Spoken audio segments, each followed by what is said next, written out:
Oh, I'm gonna cry.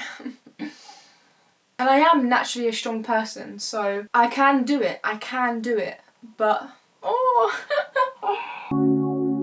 So kill them with the sauce, kill them with the sauce. I love you, I love you. I know you see, girl. My high friends and we too strong to pay attention. Say me is old me, you know, same shit. I've been on the low-key grinding. Woo! What a song! I've been looking in my dreams for your vagina. I was looking for her and I found her because she was there waiting for me in your trousers.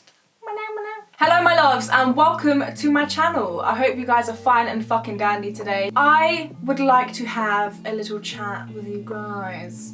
Since my last video went down quite well in terms of the setup, everyone likes my nan's pink room. I mean, it's not really the aesthetics. I mean, the pink is what I go for, but the wallpaper. Anyway, you guys liked it, so I thought I'd bring a little chat back.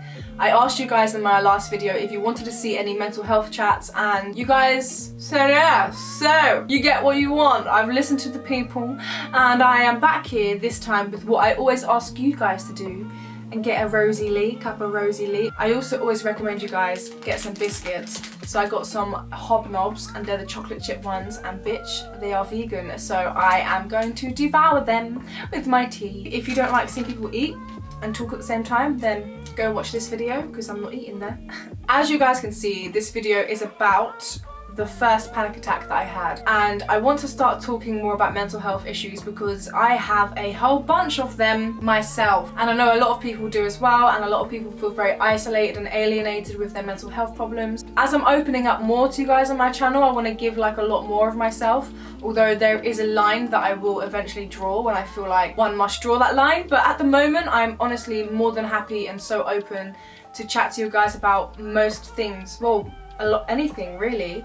I'm happy to talk to you guys about anything, and I'm blessed that I have the confidence to do so. I just find it very easy and natural just to chat about shit. Mental health series, here we come. I best not spill this tea on my nan's bed because she'll fucking kill me. But yeah. Before we get into the video, my loves, I'm going to personally invite you to subscribe to my channel because, you know, you're not going to lose out on anything.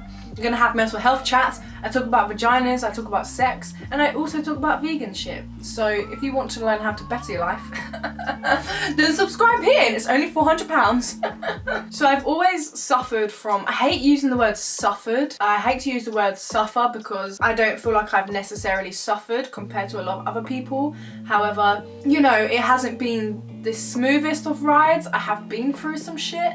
I'm not going to divulge all the information of what I've been through in my childhood. That's the line that I'm going to draw from right now. My mum's ex-boyfriend was a see you next Tuesday. When I was growing up, I would never say that I was depressed. It was always more so I'm feeling low. I have a lot of low days, I have a lot of down days, until I got a little bit older and I kind of was like, because my mum has always suffered from depression.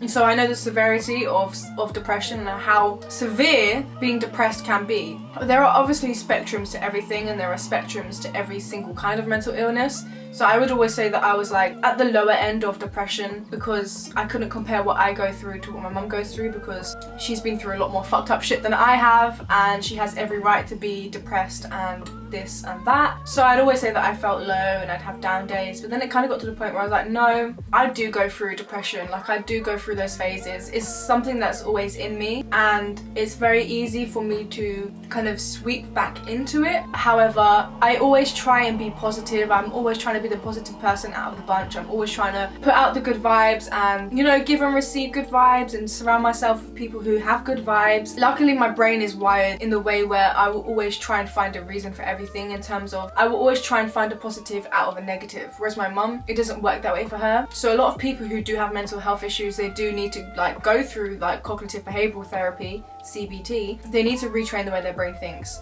Luckily, I already have trained my brain to think a certain way, or it just naturally thinks a way, where I always try and find the positive. In a bad situation, I'll always be like, no, but it's alright because if you think about this and this and this will work out, this is gonna be fine. I kind of like that about myself, I guess, you know? But up to like a few years ago, I started to have like breakdowns, actual fucking breakdowns. I feel like it's like once a year I have like a breakdown like that, and I think because growing up I've had to deal with a lot of shit.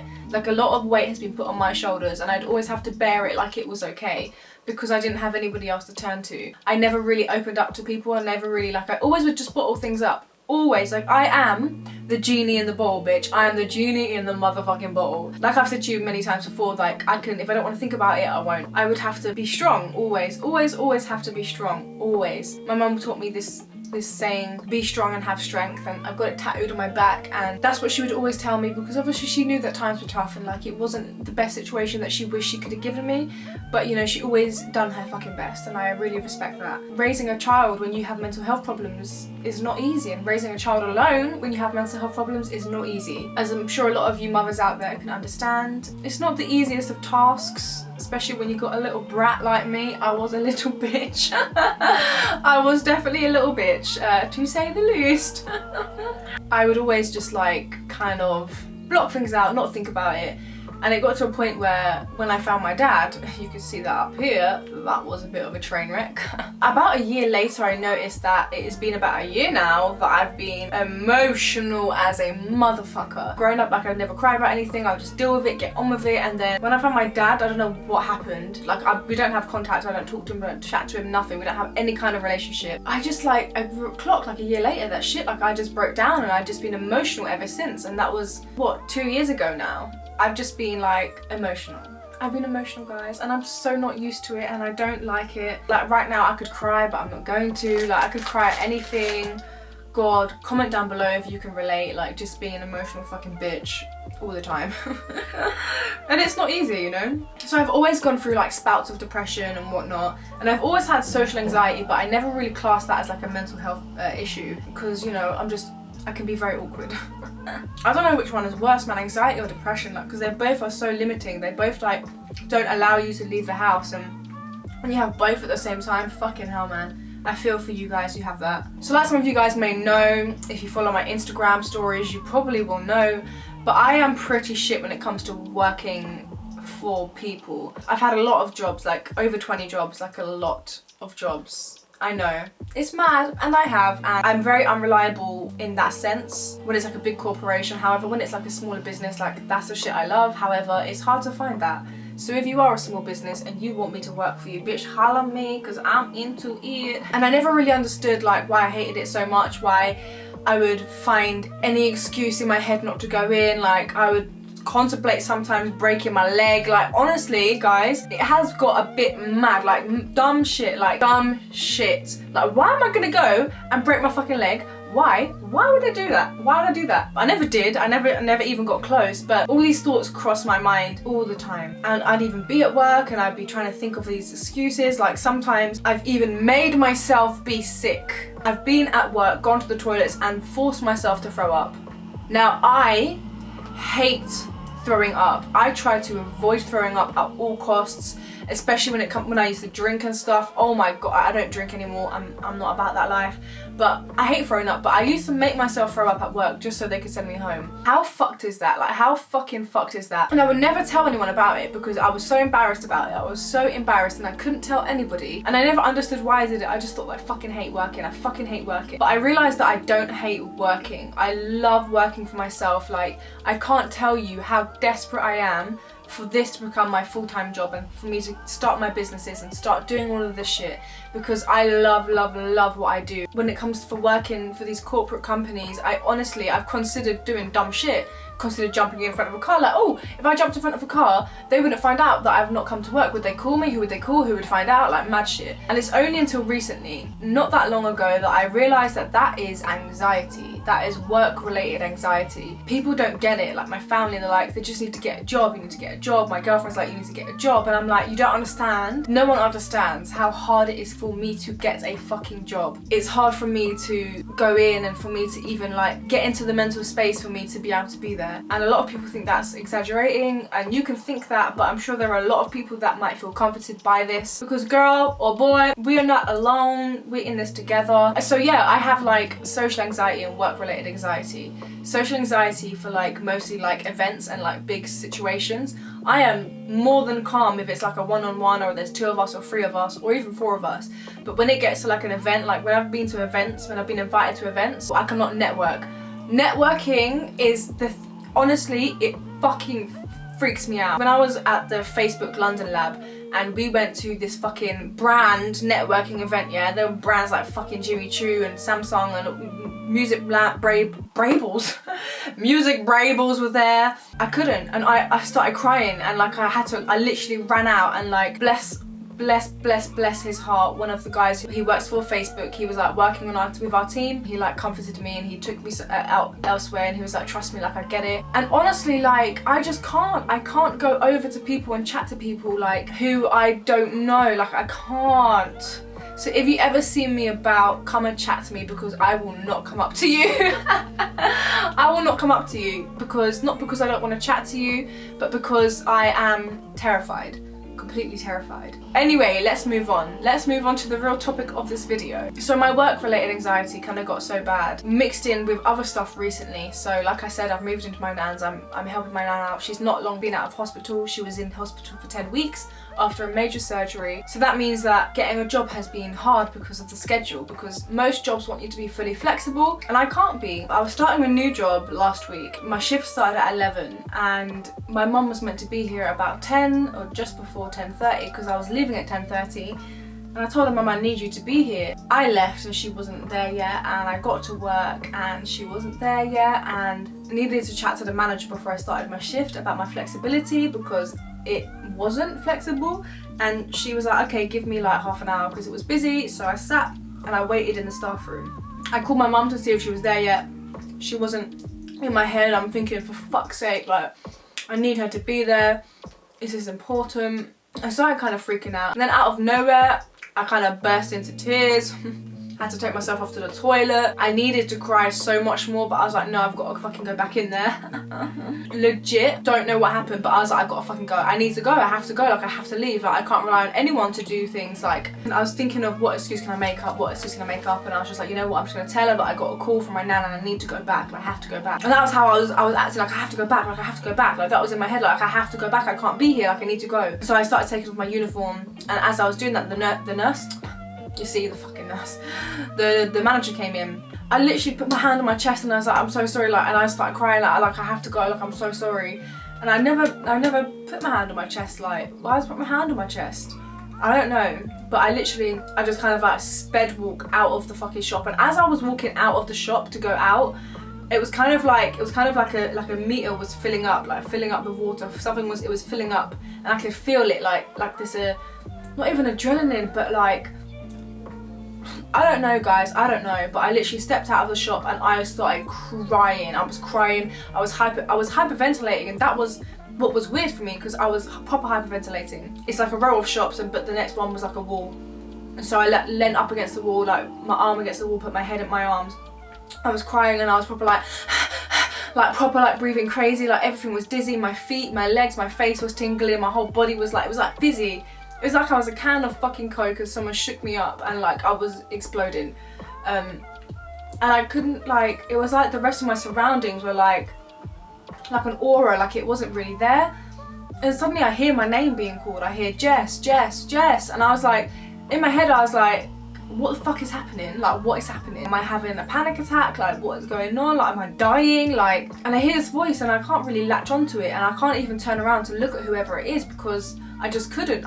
I couldn't move. So I clocked that it's my mum, but I still haven't looked at her yet. But obviously, as she got closer, I recognised her voice, and she put her arms around me. She's like, it's okay, mum's here, like, it's okay, you're safe. She kept fucking saying you're safe, and in my head I was like, what the fuck are you talking about? She obviously heard on the phone that something wasn't right and I needed her to go up now. So she jumped in a cab and she drove past where I was working, because that was the route. The timing was fucking nuts. But she was there out of nowhere. Like, I still can't get over it, man. Like, it's like like I have a guardian angel looking out for me or some shit. Some kind of spirit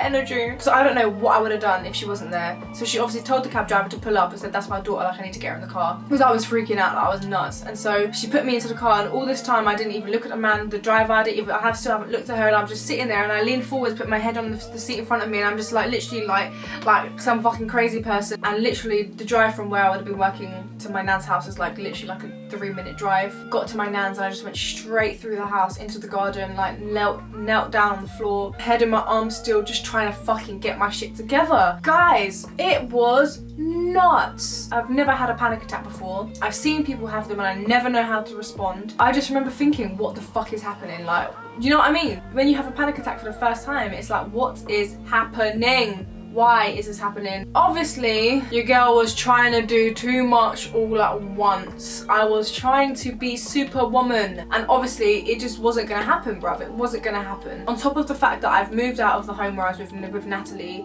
away from Natalie, who is my girlfriend of 3 years, who I love with all my heart and all my pussy, moving into my nan's house and looking after my nan, not having my own money because obviously I had to leave a job, and obviously not having money is stressful, and I need to be saving money, and I need to be saving this and this, and then having the unreliability of that, and like not being able to edit and post videos on YouTube these last couple of weeks, because normally I post 2 videos a week, but I wasn't even managing it. I was only managing 1, and it wasn't exactly the best of what I wanted it to be, because I've had to be here looking after my nan. Guys, it's all been a bit of a mad thing. It's been a bit of a mad thing. So your girl had a breakdown. She had another mental breakdown, but this time came with added panic attack, which was not what I wanted, but I mean, in a sense, I'm grateful that I had it, because the people around me can realise that I am human too, and so that I can actually relate to people who have been through it, because I always hear about panic attacks, people having panic attacks, and I can always just be like, oh, like, you know, sympathetic, but I'm grateful that I had it, so now I can understand what they go through. And that's also a reason why I'm glad that I've been through all the shit in my life that I've been through, because I understand what depression is, I understand what anxiety is, I understand what it is to be mentally and physically abused, I understand all of this stuff.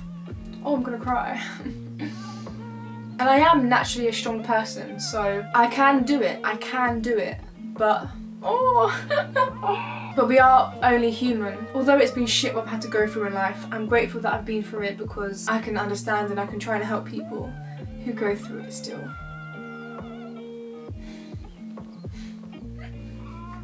Sorry. I don't want to have another panic attack. I kept saying that I had my first panic attack, but then I had to keep correcting myself and saying, no, I had a panic attack for the first time, because I don't want to make panic attacks or anxiety me. It is not me. I am not panic attacks. I am not anxiety. I am not a depression. And depression, anxiety is not me. It is just something that happens every now and then that latches onto my brain but then passes, and it is not mine, and I am not its. And that is what we always need to remember when we go through shit, is that we are not depression. We can't let these things control us, and we can't give them a place to live. Although a lot of people have them more often than others, but don't ever let yourself believe that it owns you or that you own it. No one or nothing owns each other. It is just a chemical imbalance in our fucking brains. Literally, that's all it is. We can try and make things better by forcing positivity, and soon enough it will become your attitude. You will actually become more positive, and what we put out into the universe is what we receive. So that is that, guys. Pretty heavy, that. Oh. I've definitely got pins and needles in my foot now, so I'm gonna have to call it short there. I hope this was enjoyable. I don't know if you can enjoy this, but I hope that you found some comfort in it, and it may have helped you feel less alone or some shit. I don't know, but I hope that it was useful for you. I definitely want to make more mental health videos, so please comment down below any topics or any questions that you may have. I want to help you guys, and you know, that's why I'm here, to make you feel like you're not alone, because bitch, you ain't alone, girl. You ain't. We in this together. All in this together. I used to love High School Musical. I used to love it. I might watch that actually. I might watch it tonight. Yeah, but that is that, my loves. I hope it was helpful. I hope you enjoyed it, and I hope you have a wonderful day and a wonderful life, and I'm gonna see your ass back here in a few days, to be honest with you. In a few days. Take care, babe. Peace. Oh! pins and needles are not the one that I want. Not at all. Oh. Oh. Oh.